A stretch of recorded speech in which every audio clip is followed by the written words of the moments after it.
Welcome back to the channel. If you're like me, you may have purchased a Steam Deck a couple years ago at launch to be able to play your favorite game, Fallout New Vegas, on the go. When you realize that you actually despise that game, you moved on to the superior game, Fallout 4. That was a joke, New Vegas fanboys, I can already see you commenting. As I've stated in the past, both on this channel and on the Backrooms podcast with my friend Gabe, Fallout 4 is my favorite game.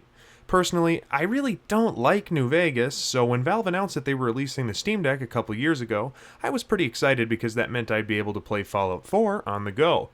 So as in the past here on this channel, we find ourselves asking, are certain games worth it on the Nintendo Switch?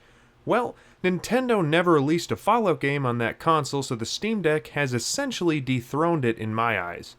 And with the release of the Fallout show, of which I have mixed opinions on, especially towards the lore inaccuracies present within it, which caused me to stop watching a couple episodes in, games like Fallout 4 are becoming very popular once again. So, if you're planning to pick up a Steam Deck specifically to play this game, or if you have one and haven't decided whether to take the leap and purchase it, this video is for you. So let's find out. Is Fallout 4 worth it on the Steam Deck? As an initial side note, I don't have a way to screen record my Steam Deck, so all gameplay footage is done with a camera recording at 50 FPS. I did, however, put a frame rate monitor up at the top left corner of the screen so you can see how smoothly the game runs. Beginning with gameplay, about a month ago Bethesda released the next-gen update for the game. This update really only changed things on the Xbox Series X and PlayStation 5 ports. All it did on PC was break mods, which isn't really an issue anymore since most mods have updated now. Fallout 4 at the launch of the Steam Deck was listed as playable, which meant it required some tweaking of settings. With the next-gen update, the game is now verified on Steam Deck, and this actually has created more problems, as before you had to use the touchscreen to press play or change graphic settings on that launcher screen that pops up. Now that it's verified, that pop-up screen doesn't come up at all and just jumps directly into the game. So now you have to do a complicated workaround to change graphical settings and such.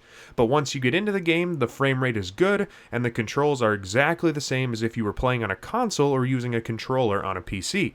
The PC port of the game allows players to use commands. The Steam Deck port, since it's the same as the PC one, also has this, although you will have to do some control configuring beforehand. I use one of those buttons on the back of the device that I don't use in any other game, and have it set to the tilde or grave accent key. Then I press the quick settings button on the front of the device and use the touchscreen to open the pop-up keyboard.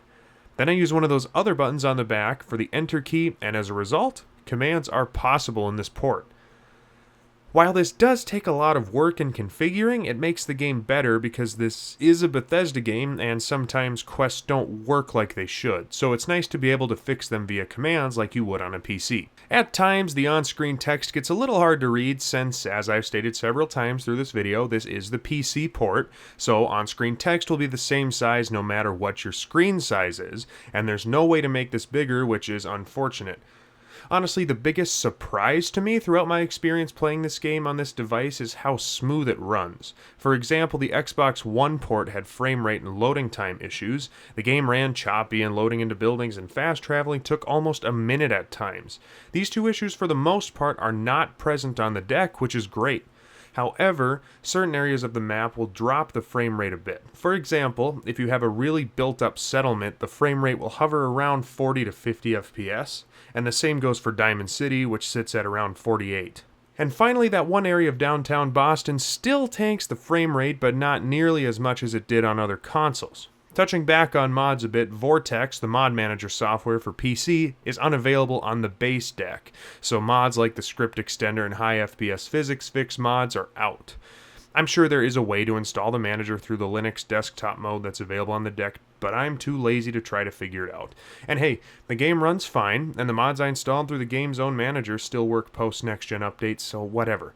Over my time playing Fallout 4 on the Steam Deck, I have run into some minor issues. There are times that my FPS will tank all the way down to 1 or 2, no matter where I'm at, causing me to have to restart. I wasn't able to have this happen while recording, so you're just seeing a slowed down video. It's kind of the same. I've never had this happen on any other console before. It's a very strange occurrence, but at least it doesn't happen often.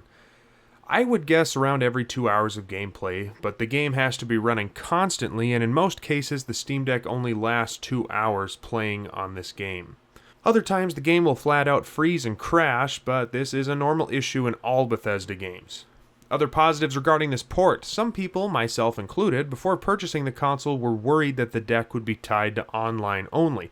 Basically, if you do not have an internet connection, you can't play any of your Steam games as the deck connects directly to your Steam account. Well, I'm happy to say that with games like Fallout 4, this is not an issue, as the deck has offline mode. The only downside to this is that your cloud saves will not be backed up until you reconnect.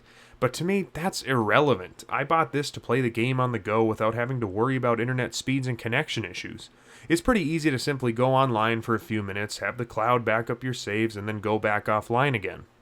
So overall, would I recommend Fallout 4 on the deck? Yes, I would. The minor issues I mentioned are worth it if you don't care about the game running perfectly 100% of the time. The positives outnumber the negatives 10 to 1, so if you're on the fence about installing this game on the deck, just do it. Yes, you can. Don't let your dreams be dreams. Well, that's it for this one. If I missed any important details, kindly bash me in the comments and let me know what I can do to better myself in the future. Nobody's perfect here. Thank you for watching. Subscribe or check out the other videos in this series if you feel it, and I'll see you all next time.